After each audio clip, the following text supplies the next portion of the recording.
tinham no barco, que era uma canoa aberta, uma canoa de mais ou menos uns 5, 6 metros de comprimento, era uma caixa de isopor muito grande, onde eles colocariam o peixe que eles pescassem. Era tudo que eles tinham ali.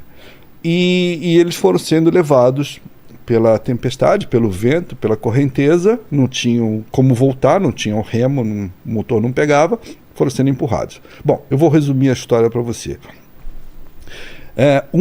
Um dos dois morreu. Depois de 3 ou 4 meses ele morreu de inanição, desidratação, morreu. Porém o outro sobreviveu. 4 meses? Não. O primeiro morreu com 4 meses. O que sobreviveu ficou 14 meses. Como assim? Como? 14. E a água? Sabe o que é 14 meses? É um ano. É um ano inteiro, mais 2 meses. Nossa, cara. Se você voltar no tempo, você tem que lembrar onde você estava em abril de 2022. Exato. Você não lembra? Não lembro. É mais ou menos de lá para cá o que o cara passou a deriva no barquinho, tecnicamente sem nada. Ele não tinha água e não tinha comida. Né? Ele tinha equipamento de pesca, porque ele saiu para pescar, mas ele não tinha isca, por exemplo, para colocar ali. Até porque, durante a tempestade, eles perderam muitas coisas e caíram do barco. Bom, esse cara sobreviveu 14 meses, é o recorde absoluto de sobrevivência no mar, que para mim é uma coisa assim absolutamente extraordinária. Alguma pessoa conseguir passar mais de um ano vivendo só do recurso que ele consegue capturar no mar. O que nós estamos falando? Água de chuva, quando chovia, né? E a principal fonte de alimentação que ele teve foram as tartarugas. Que era fácil de pegar? Sim, porque a tartaruga, ela sobe para respirar, né? Ela não é um animal tão veloz assim, ela sobe, dá uma parada na superfície. E se ela não for de bom tamanho, se ela for um tamanho pequeno, uma pessoa consegue agarrar uma tartaruga e puxar. Que é a técnica que ele desenvolveu. Então, peixe ele não conseguia pegar? Não, ele conseguia pegar peixes voadores. Quando acidentalmente o peixe, durante a noite, os peixes voadores pulam e eventualmente caem dentro do barco, né? Mas é uma coisa muito eventual. Mas a base de tudo comia cru, claro, né? Claro. Nossa, não tinha micro-ondas. Ele não tinha um foguinho para fazer. Nada. Faz um fogo e faz um buraco na canoa, né? E a questão é a seguinte, ele se alimentava da tartaruga, porque a tartaruga, além de ter a carne, o sangue da tartaruga é muito nutritivo, né? Então ele conseguia se hidratar. Ele tinha uma faca, ele tinha alguma coisa? Ele tinha uma faca, sim, por causa da pesca que ele ia fazer. E quando ele começou a se aproximar de terra firme, digamos assim, depois... Sendo levado. Sendo levado, dia e noite. De noite sendo empurrado. A tendência é você ser levado para uma costa ou não necessariamente? Não, sim. A tendência é que em algum momento o mar vai te empurrar para algum lugar. De terra firme? De terra firme. A menos que você tenha a infelicidade de cair numa corrente circular. Putz. Que aí você fica dando giro eternamente. Né? Ele teve a sorte de não cair nessa situação. E esse cara saiu da costa do México e foi parar nas Ilhas Marshall, que é do outro lado do Pacífico. Tá? E ele foi parar lá, levado pelas correntes. Ele não tinha vela, não tinha motor, não tinha nada. Mas o mais impressionante da história também é que, assim, esse cara, para mim, é um herói. Imagina uma pessoa sobreviver tanto tempo assim. E esse cara, quando ele chegou, ele foi dar numa ilha que morava só um casal na ilha, que não falava a língua dele, e ele, enfim, ele estava nu, porque já não tinha mais roupa. Mas por quê? Usou a roupa para quê? Não, porque foi gastando com o tempo. Sal e o sol, né? E esse casal socorreu ele, etc e tal. E veio as autoridades portuárias lá das Ilhas Marshall para resgatá-lo e acharam que ele estava em bom estado para quem tinha passado tanto tempo no mar. Ele estava aparentemente saudável. Ele estava magro, barbudo, cabeludo, mas conseguia ficar de pé, inclusive. Sim. E aí começou o segundo drama do coitado. Ele chama-se José Alvarenga. É vivo, tá? Fez um livro até. O livro dele é a quantidade de dias que ele passou no mar, 438.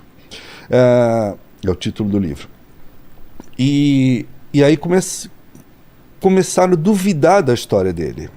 Duvidar no sentido de que talvez o companheiro dele não tivesse morrido, talvez ele tivesse matado o companheiro, talvez ele tivesse cometido canibalismo e por isso é que ele teria sobrevivido, né?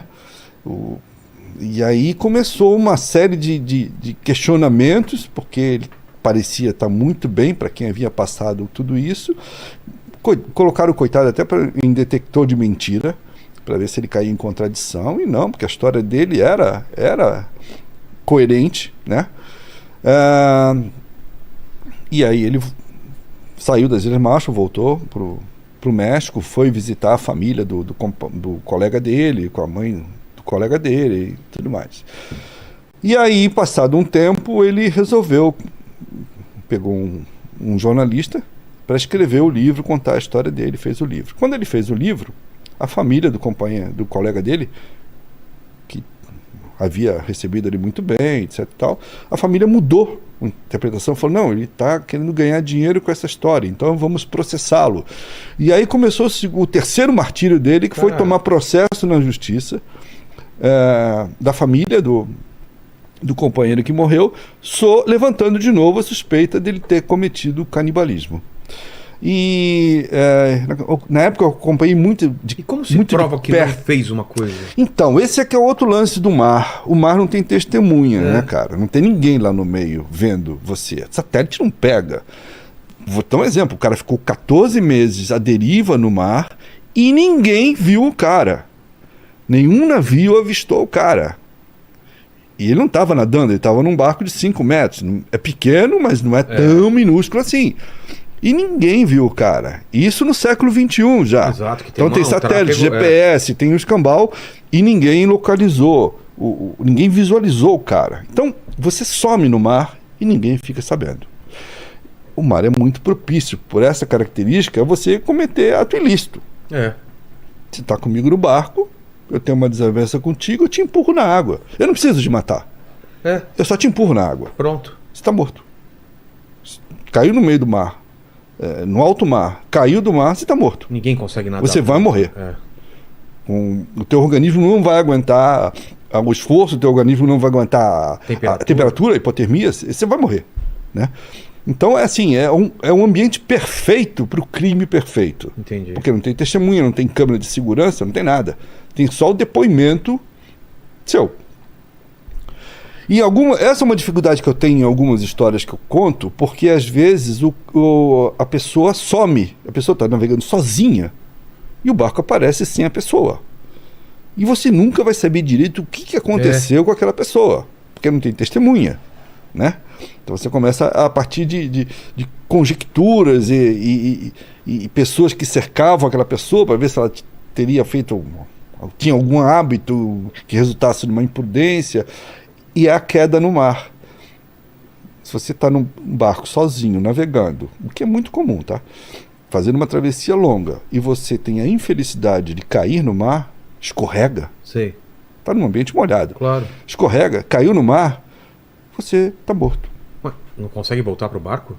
Se o barco tiver em movimento, como acontece um veleiro oceânico, é movido pelo vento. Esquece. Se o vento está levando, a chance de você conseguir alcançar o barco é pequena. É possível. Já aconteceram casos da pessoa voltar, né? Mas é Mas pequena. O vento parou também, deu uma... O vento não pode estar forte, a pessoa tem que ter uma boa capacidade de natação, né? Para ela conseguir voltar ao barco. Porém, tem um outro problema também. É uma série de problemas. Sim. Às vezes ela consegue chegar no barco, mas dependendo do barco que ela não consegue subir no barco. Meu pai quase morreu assim, com um caiaque, cara. Exato. Meu pai nunca tinha andado de caiaque, colocou na cabeça, vou comprar um caiaque, aqueles caiaques antigos, né? Sem trava e tal. Foi pro meio do mar, caiu do caiaque, virou, não conseguia subir, tava perdendo a força. Quem salvou ele foi um surfista que viu ele lá, porque a gente não via mais ele tava muito lá pro fundo. Um surfista por acaso viu ele e deu a prancha e tal e foi levando, porque ele não conseguia, porque tem uma força, tem que colocar o negócio, subir, não é fácil. E o caiaque ainda é baixo. Agora você imagina um barco com um casco mais alto, você tá aqui, a água tá aqui em você estica o braço e você não consegue chegar até a beirada. No piso do barco. Cara, que desespero. Então você não tem como dar um impulso para subir no barco. Já houve um caso célebre, virou até filme, inclusive, de um grupo de amigos, de casais, fazendo um cruzeiro na Europa, pararam um iate que eles tinham alugado para tomar banho no verão, mergulharam, foram mergulhando, e o último que mergulhou esqueceu de baixar a escadinha. Ai. Ele só esqueceu de descer a escadinha. E aí, quem disse que eles conseguiam voltar pro barco? Não voltaram? Não, morreram todos. Cara. Os corpos foram achados próximo do barco. Cara, que absurdo. Eles simplesmente não conseguiam, tentaram de todas as formas, tentaram pelo cabo de âncora, não conseguiram voltar pro barco. É por isso que o pessoal fala por que um simples detalhe, porque esqueceram de baixar a escadinha. Por isso que o pessoal fala que você tem que respeitar o mar, né? Muito. Mas para fechar aquela história do... Como chama? Do José? Do José. Provaram alguma coisa? Não.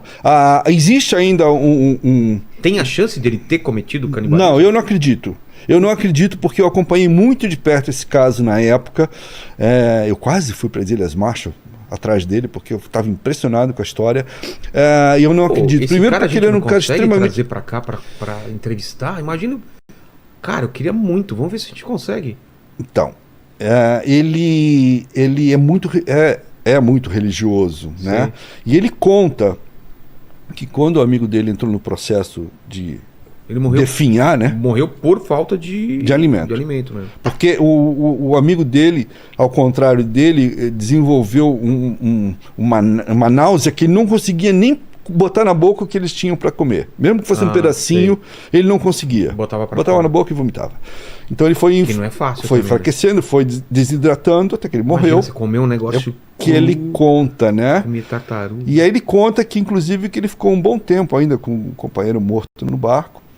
Pensando o que ia fazer? Pensando o que ia fazer, até que ele, dias depois, resolveu, segundo ele, né?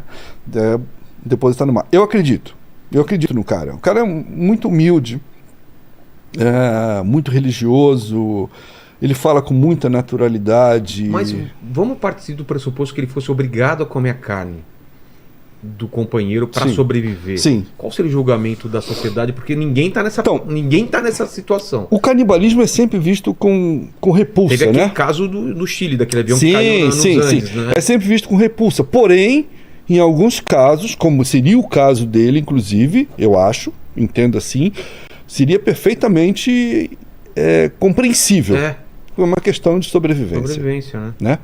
Mas é um limite que você... Muito extremo, muito extremo. O canibalismo sempre foi visto, mesmo ao longo da história, como sendo um ato abominável, né? Mesmo que com o intuito de salvar quem ainda está vivo, né? E não deve ser fácil também comer carne humana no desespero. Por mais que você esteja com... A parte mental é muito pesada, né? Pois é, eu imagino que sim. Você imagina? Eu imagino tá no meio do mar... Você tá pra morrer e cara... Mas assim, o mar expõe as pessoas, às vezes, a situações absolutamente extremas. Mas por que no caso dele, por exemplo, ele não conseguia pescar? Sem isca você não consegue pescar? Não, sem isca você não consegue, né? Desculpa, mas pegar pedaço do cara... Não, quando ele conseguia capturar uma tartaruga, ele tinha material para usar como isca. Como isca. Tá? Só que ele conta que ele foi perdendo o material que ele tinha ao longo do tempo. Sim. Arrebentava um pedacinho de linha, perdia um anzol. Tempestade deve ter e no final da história, o que salvou ele, porque nem sempre ele pegava tartaruga, às vezes ele passava, segundo ele, dias, semanas. Semanas sem comer? Sem comer. Ele tentava conservar o que ele pegava. Mas ele conta que o que salvou ele na fase final, ele não sabia onde estava, mas foram as aves marinhas. Por quê? Gaivotinhas, essas coisas. Que isso indica que você está perto? Ela é um indicativo de que tem terra por perto, se bem que tem algumas aves migratórias que atravessam o oceano, mas não era o caso, porque são aves pequenas. Então ele imaginou que ele estava próximo, etc. Mas elas eram uma fonte de alimento. Então ele começou a capturar. Ele conseguia pegar? Conseguia, porque essas aves, quando elas estão voando há muito tempo, elas também cansam. Então elas procuram um lugar para... Tem um barco, elas pousam... Vem um barco, elas dão uma paradinha no barco. Então ele desenvolveu uma técnica, ele ficava escondido dentro dessa caixa de isopor, que ele usava inclusive para se abrigar do sol, porque o sol é cruel. Também, né? Tem cruel. Esse problema também. Então ele passava o dia inteiro... Morrer de insolação. Exatamente, ele passava o dia inteiro dentro da caixa